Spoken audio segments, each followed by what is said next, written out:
मैं painting competition की champion बनने वाली थी, लेकिन मैंने पेंटिंग बनाना ही छोड़ दिया क्योंकि मुझे पता था कि इस बार भी मेरी गोद ली हुई बहन मेरी पेंटिंग कॉपी कर लेगी। लेकिन इस बार मैं उसे उसी की चाल से हराने वाली थी। जब उसने देखा कि मैंने अभी तक शुरुआत नहीं की है तो वह घबरा गई और बोली, टाइम खत्म हो रहा है। असल में अपने पिछले जन्म में मैं एक जीनियस पेंटर थी। फाइनल राउंड में मेरी बहन ने मुझसे पहले अपनी पेंटिंग जमा कर दी थी। फिर उसने मुझ पर उसकी पेंटिंग कॉपी करने का इल्जाम लगा दिया। इन्विजिलेटर ने दोनों पेंटिंग्स की तुलना की और पाया कि मेरी पेंटिंग बिल्कुल उसकी जैसी थी क्योंकि उसने पहले जमा की थी। सबको लगा कि मैंने ही चीटिंग की है। किसी ने भी मेरी बात पर भरोसा नहीं किया। मेरे पिता इतने गुस्से में आ गए कि उन्होंने मुझे घर से निकाल दिया। तभी मेरी बहन ने सच बताया। उसकी आंखों में ऐसी ताकत थी जिससे वह दूसरों की पेंटिंग पहले ही देख सकती थी।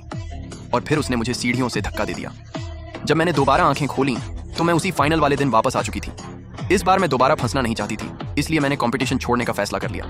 ये सुनकर मेरी बहन घबरा गई। वह बोली, क्या यह तुम्हारा सपना नहीं था? लेकिन मैं मुड़कर वहां से जाने लगी। तभी उसने मुझे रोक लिया। मैंने उससे पूछा, तुम इतनी परेशान क्यों हो? क्या मेरे बिना तुम कुछ नहीं बना सकती? ये सुनकर वह अंदर ही अंदर गिल्टी महसूस करने लगी। मैंने सोचा, पहले इसे इसकी औकात दिखाती हूँ। मैंने कहा, अगर मैं कंपटीशन में भाग लूं तो पहले मेरे लिए फर्श साफ करो। फिर मैंने उससे अपने लिए पानी लाने को कहा। मजबूरी में उसे मेरी हर बात माननी पड़ी। कंपटीशन शुरू हुआ। मैंने सिर्फ कैनवस पर अपना नाम लिखा।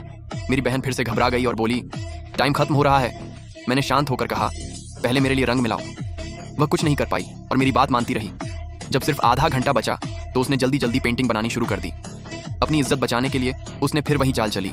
अपनी ताकत से मेरी पेंटिंग पहले ही कॉपी कर ली और मुझ पर कॉपी करने का इल्जाम लगा दिया। लेकिन इस बार मैं तैयार थी। मैंने कहा, अभी कंपटीशन खत्म नहीं हुआ है, मेरी पेंटिंग अभी पूरी नहीं हुई।